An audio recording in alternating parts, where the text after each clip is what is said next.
Hello and welcome to your Ability Web tutorial.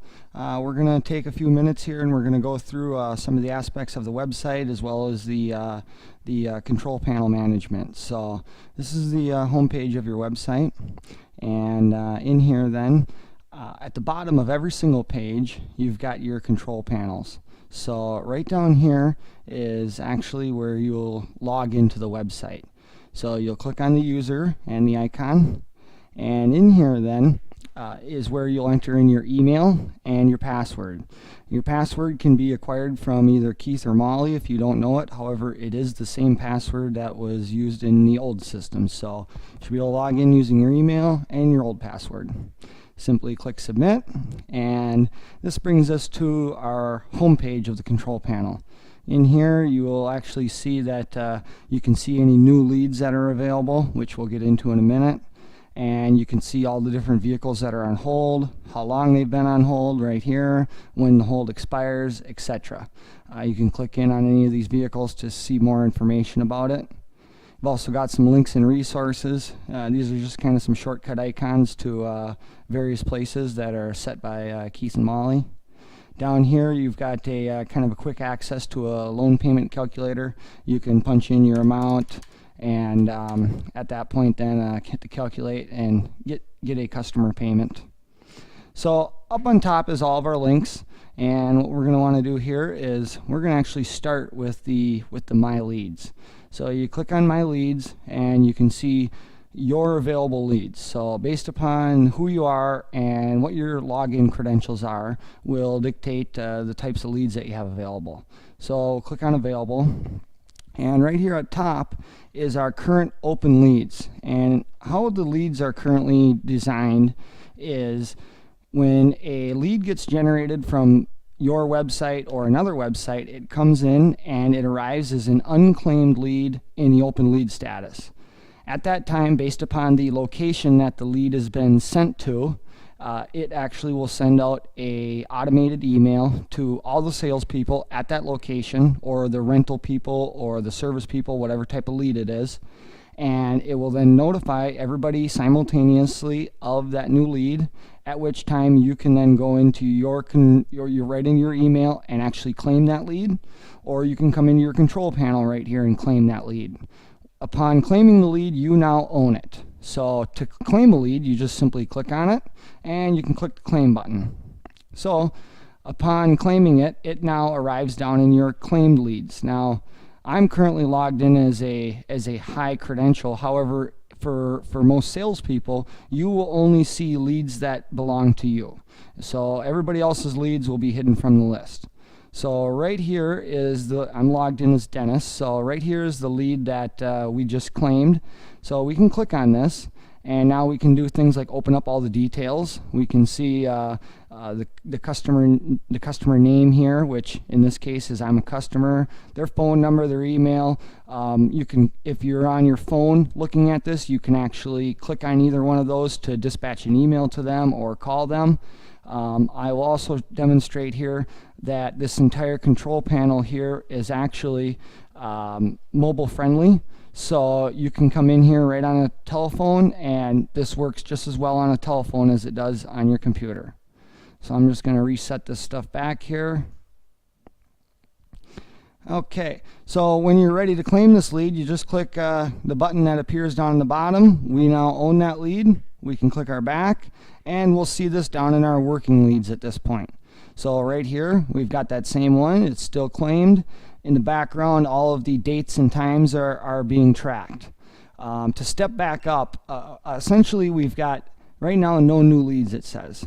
A new lead means that nobody has done anything with it. It's arrived and nobody has even looked at it. If you want to work it, you claim that lead and it's yours to work. Upon claiming a lead, when they're in the claim status, a claim status on a lead essentially means that you have not yet contacted the customer. You have not yet determined whether or not you're going to work the lead.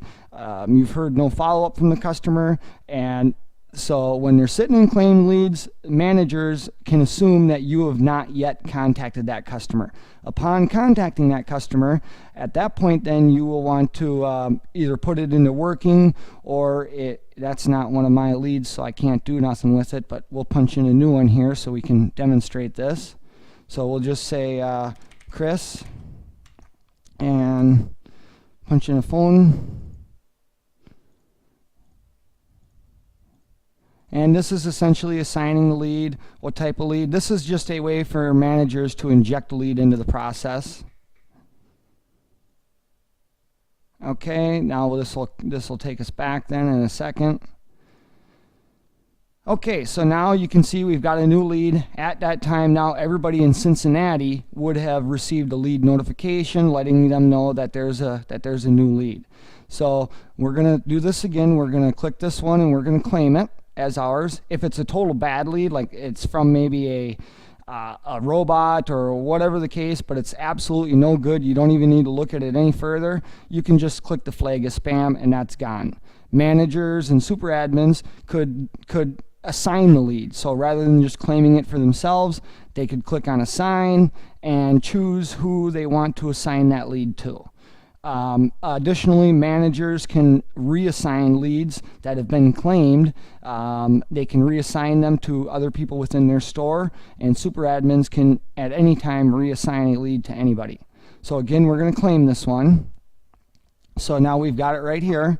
And now at this point, let's say that you call the customer and you realize that that's the wrong, this one here, this is our test lead. You call them and you realize this lead is not any good, I'm not going to work it, and let's just get rid of it now. You can then just click the mark as bad and you are completed with that lead at this point. You no longer need to do anything. You get a notification up top and you're done. So now let's go back to our valid lead that we're going to work. So right here, we've worked this lead, we've entered it into CRM. Now at this point, what we want to do is when you're all done with that lead, you want to report a result and finish. So right here, you click on that button and you can say, did you sell a van, you sold mobility equipment, scheduled service, rental, whatever happened to be the case. So we'll say that we sold nothing, and we'll put this was only a test. And then we go ahead and we submit this.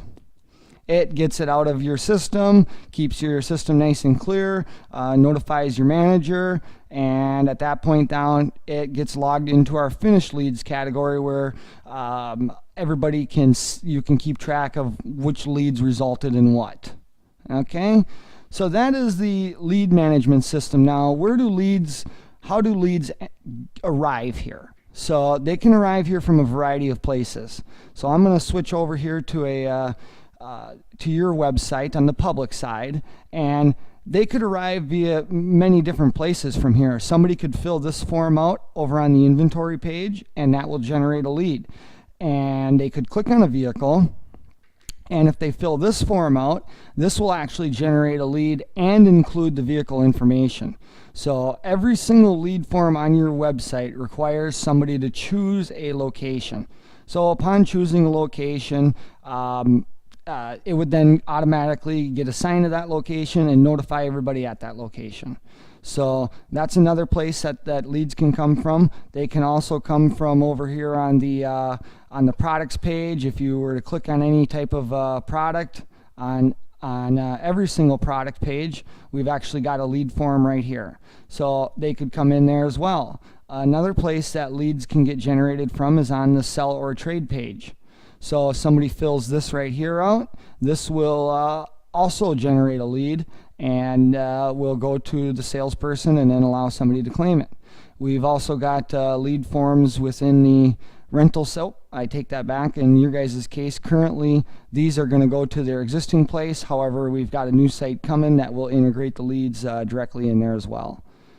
So back over here, we've also got a service lead, and now people that fill this particular lead out, this will only arrive to people who are designated service lead advisors. So if you're set up as a service lead advisor, these will then come to you if the customer has selected your location. So there are several other forms on the website. Another place is on this page here. A customer can fill out a contact form directly on a contact page. They can fill one out right directly on a single location contact page, and they can even click an email button and generate a form that will then email that particular salesperson directly. So in the event somebody actually clicks email me on your name, that lead automatically gets assigned to you, claimed by you, and it's yours to work. Okay, so the next place that, so there's a few other forms throughout the website, but you get the idea. Somewhere else is we actually take and aggregate leads right in this control panel. You will not only be receiving leads from your website, but you're going to be receiving the leads from third-party websites that you guys are members of as well. Some of those are the Brownability site. So for instance, somebody comes into the Brownability site, they click on one of these vehicles, and really there's multiple places on this website where they can fill out a form. But if they fill this out, they punch in their zip code. We essentially geolocate that zip code, determine which one of your locations is the closest. That lead then gets posted as an open available lead to the first person to claim it at that location. So another site is the Mobility Resource. Leads that get generated here also get aggregated in. The VMI site, Mobility Van Sales. These leads also get aggregated in, and basically on here people punch in their zip code, and once they punch in their zip code, if it's yours, the lead will then come to your location. The Bruno site, we also bring leads in that are generated from the Bruno site. So essentially, no matter where the lead source is from on the internet, they all arrive in the same place, which is right here. So up top then, we've actually got a few different options up here that you may or may not have in your control panel depending upon your login credentials. So don't be alarmed if you see a few less options up there. That's normal. Something else that I was going to mention is right here we've got a send reminders button that is available to the super admins. And what this is you may receive an email at times, an automated email that says, hey, you've got leads in your claimed leads section that are older than X amount of hours old. And what happens is they click this and it will automatically send out a notification to everybody who has old leads in this list, and it will give you a little reminder via email that please deal with the lead, do something with it. So if you start receiving those, that's where the managers and super admins are generating those at. Okay, and the next place that we're going to take a look here is credit applications. Should you be a person who manages credit applications and has that credential, this is where they are at.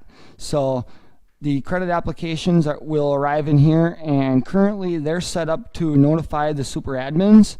The super admin then gets an email. It says you've got a new credit application, at which time they then go in and they assign it to the salesperson of their choice, and many of which are often the salesperson may be specified in the actual credit application. So in the credit app process, there's actually a field where they can enter their salesperson.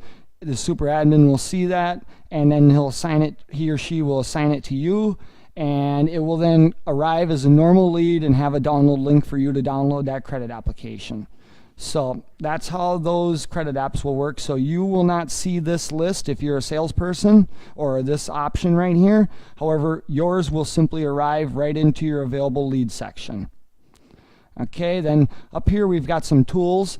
Now these tools right here are may or may not be available for you, but this is where people can come in and look at charts and reports. This is where you can come in and modify your smaller banners on the home page, your main banners on the home page, image galleries such as past events, things like that. Data logs, this logs all the emails that are sent out via the site, as well as local pages. So if you need to change any of that, you can change that there. Right over here is where people with credentials will manage all of the contacts. So they can change the employees and things like that, who can log into the site, etc., who receives leads. So the next area that we've got here is going to be our inventory section. Okay, and we're back.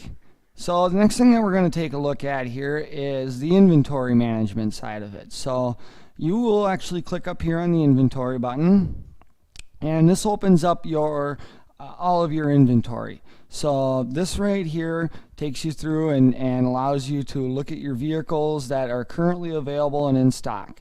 You've got a lot of options up here for categories. So up here you can choose to show all the vehicles, and or you could choose to show, maybe you wanted to only see pre-owned. So this pulls up a listing of your pre-owned vehicles. Additionally, you can pull up the categories that are currently out there are the customer chassis. This is when customer supplies one and it's out getting converted. You can see those in here. Some of these don't show up on the public side of the site, like wholesale and customer chassis. Demos actually show up on the public side of the site as a pre-owned. The new is obviously a new van, new conversion. New used means a new conversion and a used chassis. And then you've got the pre-owned, which is just a used model. So the thing to note about this here is that these continue to apply down the line. So let's start with showing all. So if you're looking at all, then what we can do here is we could then go to location, and let's say you wanted to only view the vehicles at your location. So then you go to Cincinnati, and now at this point then you could say that you only want to see the Chryslers at Cincinnati. So these continue to apply down the list. Even now, you'll notice that every time you hit another drop down, you're getting fewer and fewer. So right here we can see that we've got 5 Chrysler Enervans in stock at Cincinnati. So that's how those work. And then you can also over here even go backwards and say, okay, let's only see pre-owned. So now we're seeing only pre-owned Chryslers at Cincinnati, and we can see that it looks like they're all Enervans. Now up here we've got our filtering options, so we're going to hit the reset button. If at any time you want to go back to show all, the reset basically goes back and resets everything. So additionally here is where you've got your sort. So right here you can sort by the date it was added. You can sort by the price, highest to lowest, year, etc. down the line, and including if you wanted to see the vehicles that are on hold, you can sort by hold, and now all the vehicles that are on hold will appear at the top. Okay, so that's how that works. And then what we're going to do is we're going to come down this list here, and we're going to take a look at one of these vehicles, and let's click on this one. So in here you can get all the information, the VIN number, the location, conversion, chassis, conversion, new, used, the stock number, miles, on down the list, the date it was listed, and then you also this is where you've got options to do things like look at the pictures. You can go through here and look at the pictures. You can also, right here is where you can put it on hold, report it as sold, and then even check on a not ready status, which actually will be not available in your control panel. So what we've got is admin notes. So if there were anything about this vehicle that the management wanted you to know, that would be specified here. Maybe things like small dent in rear panel that will be fixed, or a special pricing or anything along those lines. That's where that will be noted. Right here is where the pictures are at. You may or may not have the ability to add and remove pictures, but if you have credentials, this is one of the areas that can be done in. Down here, should there be a vehicle description, it would be applied here. Payments, pricing, and financing information. And this here is actually the retail pricing. So right here we've only got a total price specified for this vehicle as it came in from the old system, but going forward you will actually have pricing breakdown of chassis, of conversion, and then also of current rebates. So new vehicle current rebates will also be seen right in this section very soon. So we've also got the estimated payments. So right here is just a kind of a quick at-a-glance estimated payments. You've always got on the home page of your admin, you've always got the ability to customize that, but this here is based on an 8.5% APR and 10% down payment on the total vehicle purchase price. So this here is our vehicle options, the options that are on that vehicle. Right here we've got the conversion type and then the options associated with that.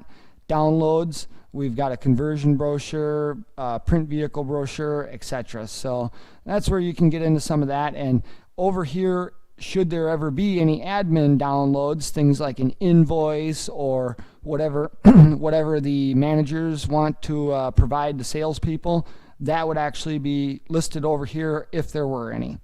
So down here we've got a vehicle hold history, which we'll get into in a second. We're going to go start. We're going to actually put a vehicle on hold. So in order to put a vehicle on hold, what we got to do is we click this button and we simply fill this out. So it's going to already have your name in here. And all these fields are required. So you punch in your customer name. We'll just say John Doe. And how much of a deposit, if any. So, you know, if they didn't give you any, you put 0. If they gave you $500, whatever the deposit is, you put it there. How long is it going to be on hold for? And this is oftentimes, determined. You'll know the option that you should select. And then we've also got to actually upload a buyer's guide. So we can click on this, and this is required that it's a PDF file. So when you go and you actually scan it, you're actually going to need to make sure it's converted to a PDF. If it's not a PDF file, it's not going to go through for you. So I'm just going to choose one of these here, which happens to just be an Enervan brochure. Let's see here. Then we've got a pay type. You would choose how they're going to pay. So maybe it's just a regular customer pay, or maybe it's a financing deal. You specify that. Now, if it's not listed here, you can choose other, and you can type in, trust, or whatever the case is. Same with lead source. If you can specify a lead source, great. Other words, get as close as you can. And we could just say,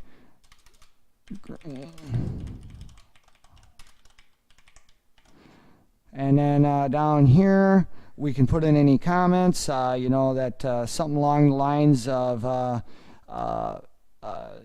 going to pick up on Friday, or whatever you want to share with your manager. That's what you can put right there. So then when that's all done, we simply press the next button here. And now this may take just a minute as it does actually have to upload that file depending on how long big your file is. So right here we can see that the vehicle has been put on hold for Dennis for 4 days. So now we clear that out. Now anybody else that actually comes in here, as long as this vehicle is on hold, they will actually see this. So if you see big red bar across the top when you come in here, that vehicle's on hold. Down here is all the information about the hold, and then right here is where you can download the buyer's order. So you would click this. This is going to open up a new window with your PDF, and there's our buyer's order, which actually this isn't one, but it's just for illustration. So then you can close that tab when you're done looking at that. And the next thing that we're going to want to do here is, let's say that the deal falls through and you need to take it off of hold. Well, we do that in the same exact spot. Right down under tools, once again, we've got now a remove hold option. So we click this and we put something with they purchased from other or whatever the case is. So you put that in there, and then that gets shared. So, or maybe the financing fell through, or whatever the case is, just put some notes in there about it. They are required. And then we can click next. And now we've got a message saying, better luck next time, but the vehicle's now off of hold.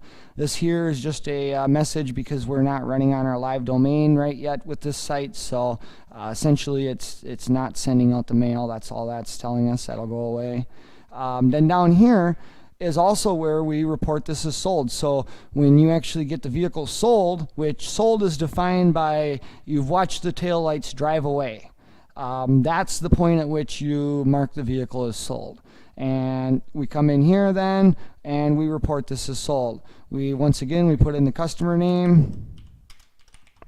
You put in any comments that you'd like to share with anybody, and then what we do is we submit the request for hold.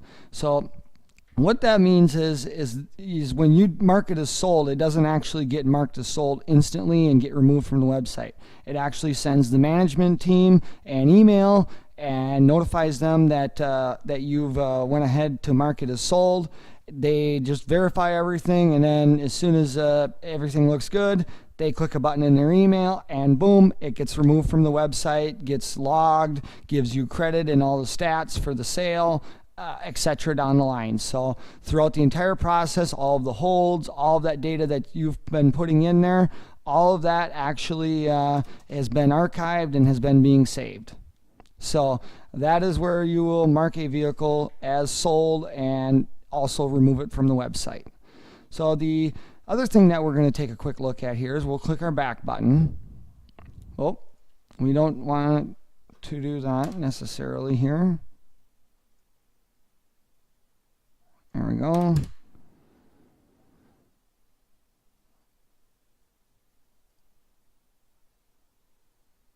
Okay, so we're back into our inventory manager here, and at this point then there's something else that you can do in here, which is export it to Excel.